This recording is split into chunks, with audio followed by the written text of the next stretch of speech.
Hello students, ये question है आपके सामने। Let A B C denote the outcomes of three independent rolls of a fair tetrahedral die whose four faces are 1 2 3 4 marked. आपके पास एक tetrahedral die है और उसको 3 बार हमने थ्रो किया। पहले तो जो टेट्राहेड्रल डाई है इसमें सिर्फ और सिर्फ नंबर्स हैं, इनके 4 फेसेस हैं और उसमें 1 2 3 4 नंबर हैं। और 3 बार थ्रो करने से आपको जो आउटकम्स मिल रहे हैं वो है ए बी सी। इसमें कहा है if the property that A X square plus B X plus C equal to 0 has all real roots is m over n। मतलब इसके रियल रूट्स को आने की प्रोबेबिलिटी है m ओवर n और HCF ऑफ m n अगर 1 है तो हमें m प्लस n निकालना है। ठीक हो गया। तो सबसे पहले आपको ये प्रोबेबिलिटी का फॉर्मूला पता है कि जो होता है favourable outcomes over total number of outcomes होता है, क्योंकि आपने डाई को 3 बार थ्रो किया है और 3 बार थ्रो करने से जो आपको आउटकम मिल रहे हैं वो ए बी सी मिल रहे हैं। तो ए जो है वो 1 2 3 4 कोई भी नंबर आ सकता है। तो ए आने के कितने वेज हैं 4, बी आने के कितने वेज हैं 4, ऐसे सी के आने के कितने वेज है 4 और टोटल हमारे पास टोटल नंबर ऑफ आउटकम्स कितना हो जाता है 64।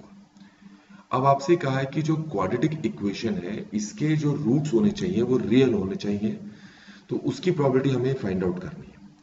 अब आपको पता है किसी भी क्वाड्रेटिक इक्वेशन के जो रूट्स हैं वो रियल हो जाए तो उसके लिए उसका जो डिस्क्रीमेंट है वो ग्रेटर देन इक्वल टू 0 होना चाहिए। मतलब B square minus 4ac greater than equal to 0 होना चाहिए।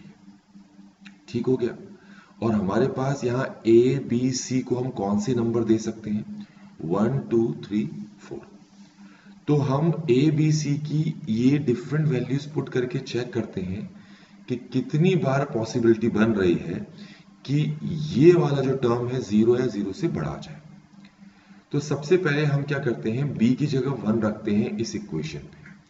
अगर यहाँ b की जगह 1 रखा जाए तो आपको ये पता है कि a और c की कोई भी वैल्यू यहां से उठा के रख दो, ये कभी भी 0 से बड़ा नहीं हो पाएगा। इसलिए b इक्वल टू 1 के लिए ये जो डिस्क्रीमेंट है कभी भी 0 या 0 से बड़ा नहीं होगा और यहां से हमें कोई भी सोल्यूशन नहीं मिलेगा। अब हम b की वैल्यू 2 पुट करते हैं। अगर मैं b की वैल्यू 2 पुट करता हूं तो ये हो जाएगा 2 स्क्वायर माइनस 4ac और हमें इसको क्या प्रूफ करना है ग्रेटर देन इक्वल टू 0। तो ये तभी पॉसिबल है जब a और c की जो वैल्यू है हम क्या पुट करें 1 और 1। मैंने वैसे सारी की सारी वैल्यूज यहां पर रखी हैं। तो आप देखें ये पहली जो वैल्यू है वो a की वैल्यू है, दूसरी वैल्यू जो है वो c की वैल्यू है। अगर आप ये वाली वैल्यू को यहां पर पुट करते हैं तो ये जो पूरी की पूरी इनइक्वालिटीज है ये सेटिस्फाई हो जाती है। तो इसका मतलब है कि b इक्वल टू 2 पर हमारे पास कितना सोल्यूशन अवेलेबल है 1,1 एक ही सोल्यूशन अवेलेबल है जो आपको रियल रूट दे सकता है। ऐसे ही अब हम पुट करेंगे b इक्वल टू 3।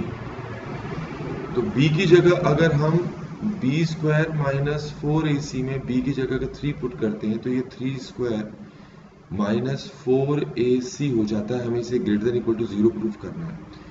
तो एक तो हम यही पुट कर सकते हैं, एक हम ये पुट कर सकते हैं, पर ये दोनों हम पुट नहीं कर सकते। ऐसे ही हम ये भी पुट कर सकते हैं और इसके अलावा और कुछ पुट नहीं कर सकते। तो इसका मतलब है b इक्वल टू 3 में हमारे पास एक सोल्यूशन तो 1,1 है, एक सोल्यूशन 1,2 है और एक है 2,1। तो सिर्फ 3 ही सोल्यूशन है b इक्वल टू 3 के लिए। अब हम क्या करते हैं b की वैल्यू 4 पुट करेंगे तो ये हो जाएगा 4 square minus 4ac greater than equal to 0 जो कि 16 माइनस 4ac हो जाता है। अब यहाँ a और c की जगह ये भी रख सकते हैं, ये भी रख सकते हैं, आप चेक कर सकते हैं पुट करके, ये भी रख सकते हैं और ये भी रख सकते हैं। आप एक एक करके मैं आपको फिर बता दूं ये जो वैल्यू है इसमें पहली है a की वैल्यू, दूसरी है c की वैल्यू। तो पुट करें ये पूरी की पूरी जो है इसको सेटिस्फाई करता है। इसको भी पुट कर सकते हैं, इसको भी पुट कर सकते हैं, पर इन दोनों को पुट नहीं कर सकते। तो सिर्फ इस लाइन से हमें 2 ही सोल्यूशन मिलते हैं। ऐसे ही इसको पुट कर सकते हैं, पर इसको पुट नहीं कर सकते, तो इस लाइन से सिर्फ हमें एक ही सोल्यूशन मिलता है। इसको भी पुट कर सकते हैं, तो इस लाइन से भी हमें एक ही सोल्यूशन मिलेगा।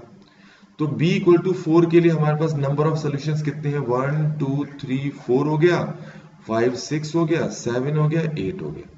तो b इक्वल टू 4 के लिए हमारे पास टोटल नंबर ऑफ सोल्यूशंस कितने मिल रहे हैं? यहाँ पर 8 मिल रहे हैं। b इक्वल टू 3 के लिए हमारे पास टोटल नंबर ऑफ सोल्यूशंस कितने मिल रहे थे? 3। b इक्वल टू 2 के लिए हमारे पास टोटल नंबर ऑफ सोल्यूशंस कितने थे? 1। तो अब आप देख सकते हैं कि डिस्क्रिमिनेंट जो है आपका ग्रेटर देन इक्वल टू 0 हो जाए, या B square minus 4ac greater than equal to 0 हो जाए, तो इसके लिए हमारे पास टोटल कितने सॉल्यूशंस अवेलेबल है? 12।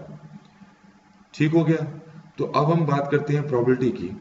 तो फेवरेबल आउटकम्स में तो 12 आ जाएगा, और नीचे हमारे पास मैं ऊपर बता चुका था 64 आएगा। अब आपको पता है ये 4 से कटेंगे, तो 4 3 और ये 4 16।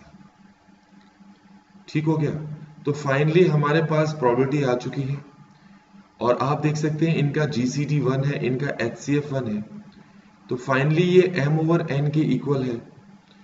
पर क्वेश्चन में अगर पढ़ोगे तो हमें m प्लस n निकालना है, तो m हमारे पास 3 हो गया और n हमारे पास 16 हो गया। तो ये कितना हो चुका है हमारे पास? 19। तो ये जो क्वेश्चन है इसका जो आंसर होगा वो 19 होगा।